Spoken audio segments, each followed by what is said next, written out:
The man, in his quest for immortality, captured a peregrine falcon that could control time. Although the experiments were extremely dangerous, many powerful people, obsessed with eternal life, were willing to take the risk. But tragically, the experiment failed.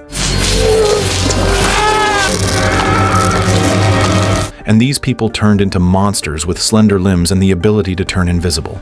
Soon after, their leader, Professor Barron, discovered that by devouring the eyeballs of 99 peculiars, they could temporarily return to their human form. And now, Miss Peregrine's home for peculiar children became Barron's next target. In this home, Miss Peregrine had taken in 10 peculiar children, each with extraordinary abilities. The seemingly harmless little girl, Claire, might bite your arm off with the sharp teeth hidden in the back of her head the next second.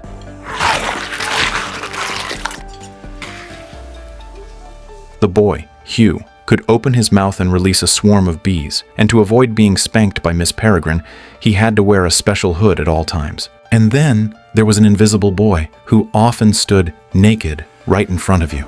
They never worried about food because Fiona, who could control and nurture plants, only had to focus her thoughts on the garden, and in the blink of an eye, a carrot weighing hundreds of tons would break through the soil. Then, the youngest, Bronwyn, with just a little effort, could lift the enormous carrot and easily carry it to the kitchen. And if they wanted hot water, there was no need to light a fire, as Olive only needed to place her hand on the kettle, and in seconds, they would have boiling water ready to drink. Olive's boyfriend, Enoch, was a puppet master, and as long as he installed a heart into a puppet, within 3 seconds, the puppet would obey his every command.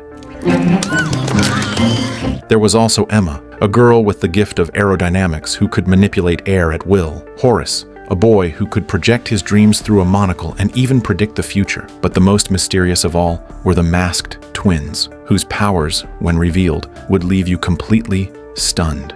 Though they all appeared as children, they were actually over 100 years old. To protect them, Miss Peregrine, a peregrine falcon in human form, created a time loop, freezing the day forever on September 3rd, 1943. Every night, Miss Peregrine would call all the children outside, and under the heavy rain, they would skillfully put on gas masks and gaze toward the sky. Miss Peregrine would then take out her clock, as if waiting for something, and moments later, bombers would roar across the sky, dropping bombs marked with danger signs. Their target was none other than Miss Peregrine's orphanage, but she showed no sign of panic. At the very moment the bomb was about to explode, she perfectly timed it and pressed her pocket watch, suspending the crystal-clear raindrops and the massive bomb in midair. With the hands of the clock rewinding, the bomb and the raindrops shot back toward the sky, as if time itself was now under Miss Peregrine's control. In just moments, the dark, clouded sky turned into clear blue, but Miss Peregrine's power could only rewind time by 24 hours, and it only worked within this time loop. But this hard-won peace was about to be broken by a boy from 2016. Jake, just 16, was working part-time at his Aunt Shelley's supermarket when he suddenly received a call from his panicked grandfather, Abe, who told him that monsters were chasing him.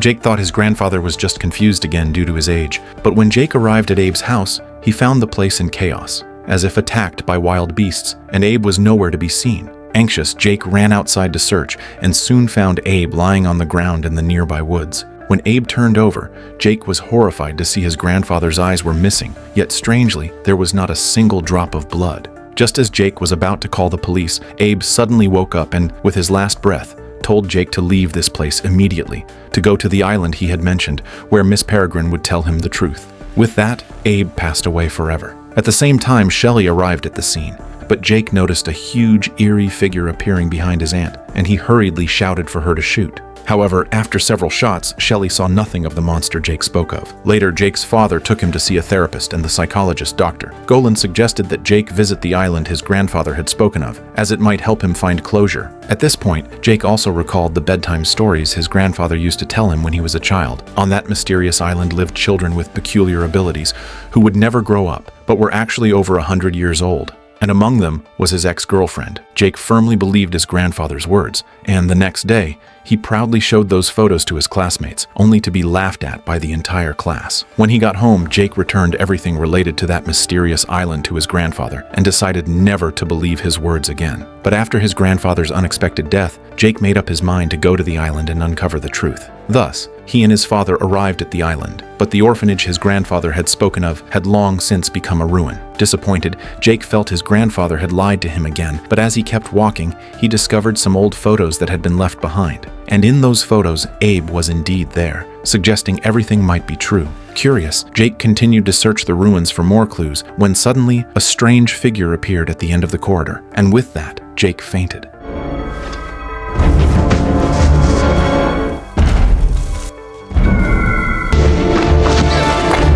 When he woke up, he found himself being carried on the back of a little girl, and as he came to his senses, he recognized them instantly and called them by name. It turned out his grandfather had not lied to him. The children then took Jake into a cave, telling him this cave could lead to another dimension. There, the orphanage was still intact, and Miss Peregrine warmly welcomed him, showing Jake around without any hesitation, allowing him to witness the peculiars his grandfather had spoken of. Because Jake looked strikingly like a young Abe, Emma quickly developed feelings for him, handing him a rope and asking Jake to tie her up. When Emma untied her shoes, she floated into the air. It turned out she was helping a baby squirrel that had fallen on the ground get back home. Emma told Jake that Abe used to do this for her every day, but when Jake mentioned his grandfather's death, Emma was not surprised at all, saying she had already known because there was a boy here who could predict the future. His eyes could project films and also foresee the future. And to everyone's embarrassment, they saw an image of Emma and Jake kissing. But Jake, after all, was someone from the outside world, and he would eventually have to leave. Before leaving, Jake took the letter his grandfather had written to Miss Peregrine back then, but just as Emma was seeing Jake off at the cave, she suddenly discovered an injured Avocet. Things were urgent, and Emma hurried back to the orphanage without even saying goodbye to Jake. Meanwhile, back home, Jake opened his grandfather's letter, which said that a man named Baron was planning to target the people at the orphanage, and he had marked several suspects' faces in the newspaper. To find the truth and ensure the children's safety, Jake returned to the orphanage the next morning with the letter, asking Miss Peregrine about the real cause of his grandfather's death, mentioning that his eyes had been gouged out, and that he had seen a huge, faceless monster at the crime scene, which was only scared away by his aunt's wild shooting. Miss Peregrine was shocked upon hearing about the faceless monster, but refused to say anything. Her reaction made Jake feel certain that something terrifying was being hidden from him. Jake then decided to use his charm and approached Emma, who had a crush on him, hoping to get some answers. Unable to resist Jake's persistent persuasion, Emma agreed to take him to a place and rowed a boat out to sea. But the next second, Emma dove straight into the water, and Jake, about her safety, immediately followed her into the ocean. As they went deeper, Jake began to struggle to breathe until suddenly a bubble surrounded his head, allowing him to breathe normally. Soon they arrived at a sunken ship filled with skeletons, but Emma was unfazed, leading Jake into a mysterious room. Underwater, Emma used all her strength to blow a breath of air, and a miracle happened.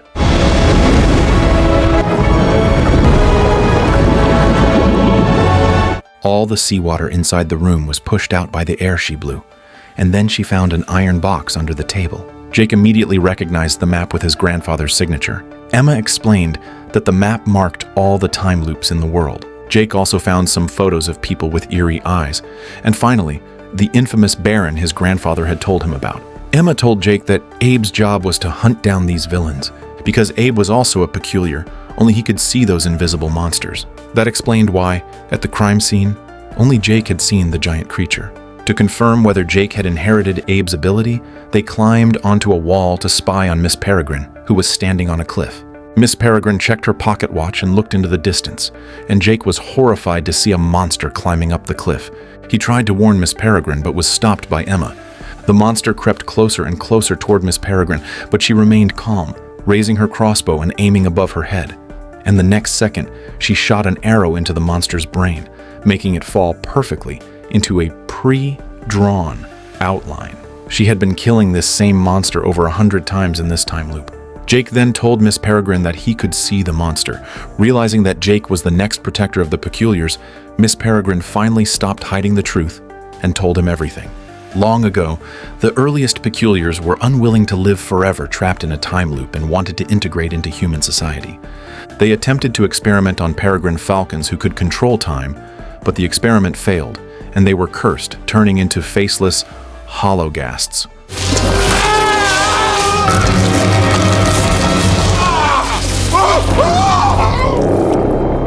Later, the hologhasts discovered that by continuously devouring the eyes of Peculiars, they could temporarily regain human form, and thus they needed a large number of eyes. And the Peculiars protected by the peregrine falcon became the primary targets of the hologhasts. Only Abe's power allowed him to see the invisible hologhasts, making him the perfect weapon against them. At that moment, the previously injured Avocet also reverted to her true form, informing Miss Peregrine that a large group of hologhasts was heading their way, and they must leave immediately. Miss Peregrine quickly instructed the children to pack their things, and Jake, whose father was still on the island, decided to go notify him first. But just as they exited the cave, they found an elderly man with his eyes gouged out, meaning the hologhasts were already nearby. Jake hurried back to the cave to warn Miss Peregrine, but in his panic, he failed to notice that he was being followed. The person following him was none other than Dr. Golan, the very one who had suggested he come to the island.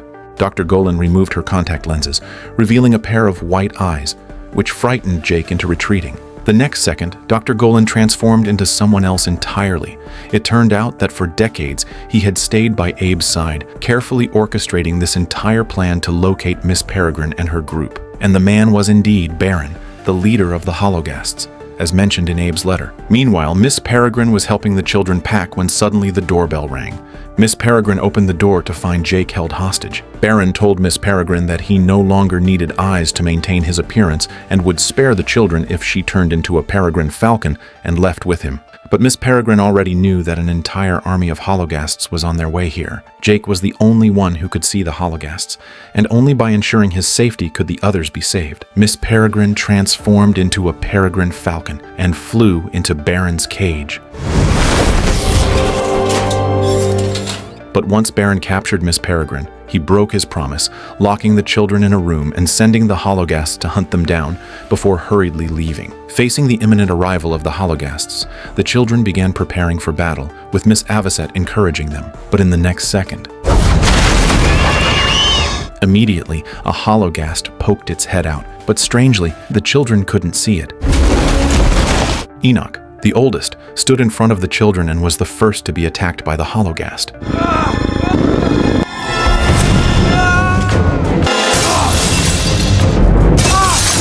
Jake, the only one who could see the creature, aimed his crossbow and told the children to retreat to the attic as the hologhast extended its tentacles, ready to gouge out Enoch's eyes. In a critical moment, Jake fired an arrow, making the hologhast fall to the ground in pain, buying them some breathing room. But the enraged hologhast followed them closely, determined to capture all the peculiars. The children opened the attic window, and Fiona was the first to climb out, using her powers on a nearby tree, making its branches grow rapidly. One by one, the others followed her, as the hologhast crashed through the door. At the same time, the bomber in the sky was approaching, and without Miss Peregrine, they couldn't stop time. If they didn't escape quickly, they would all die. The hologhasts climbed out of the window as well, and Jake kept shooting to buy more time for the others to escape. And just at that moment, the plane dropped its bombs, and in the crisis, Emma took off her iron shoes, grabbed Jake, and flew him out. Though the hologhasts were defeated, without Miss Peregrine, the time loop was gone forever, and the children decided they had to rescue her. But without transportation, they couldn't even leave the island until Jake remembered the sunken ship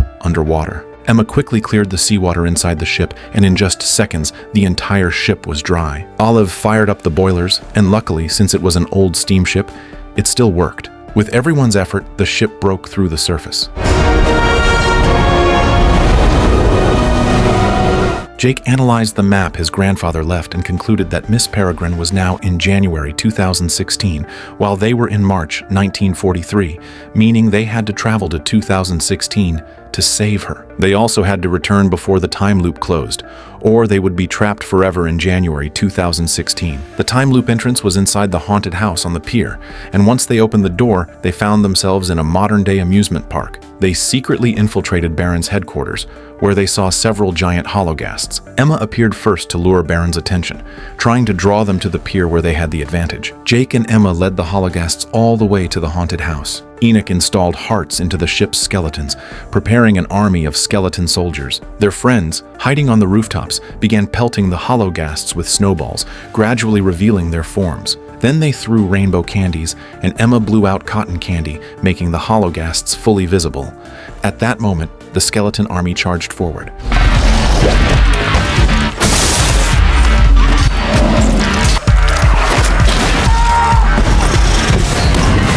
With perfect teamwork, the children quickly defeated all the hologhasts. Meanwhile, Baron and his team were still waiting for good news, unaware that the children had already infiltrated.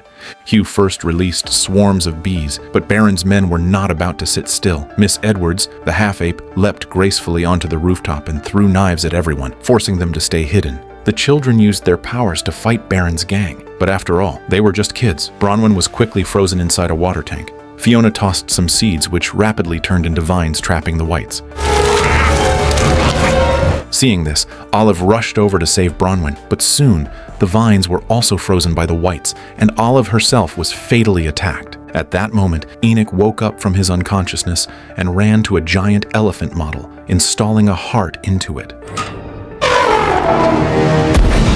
Miss Edwards spotted the 3 children on the bleachers and leapt to devour them, but in the next second, the twins' power was like that of Medusa. They could turn anyone who looked at them into stone, and meeting their gaze was nothing short of asking for death. On the other side, Jake and Emma followed Baron into the lab where Miss Peregrine was imprisoned. Jake's arrows couldn't hurt Baron at all. Emma took the fight, blowing Baron straight onto the wall. Jake used the chance to slip into the room where Miss Peregrine was held and locked the door, but Emma's breath soon ran out, and she lost her strength to fight. Baron broke free and sneered at the locked door. In the next second, his arm turned into an axe, and he started hacking at the door, quickly breaking a hole. As Baron opened the door, Jake also activated the mechanism to release the captured Peregrine falcons, who immediately attacked Baron. All the Peregrine falcons escaped right under Baron's nose, completely enraging him. But just as he was about to kill Jake, he heard footsteps outside, and when Emma arrived, she found 2 Jakes standing together. Baron's mimicry was flawless, leaving everyone confused, but he could only mimic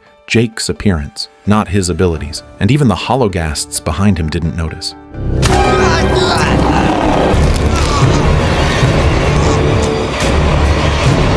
Baron was killed by his own hologhast. It was his karma. The last hologhast was also killed by Jake's arrow. After that, Jake said goodbye to his friends one by one. Although reluctant, they belonged to different times. The children returned to 1943, while Jake went to see his still-living grandfather. His grandfather gave him all his savings, telling him to find his love, Emma. Since the 1943 time loop was gone, Jake kept searching for time loops around the world, traveling from place to place until he finally arrived in 1942, even serving a year in the Navy. In 1943, at the pier, Jake finally saw that familiar sunken ship, and at the end of the movie, he was reunited with his beloved Emma.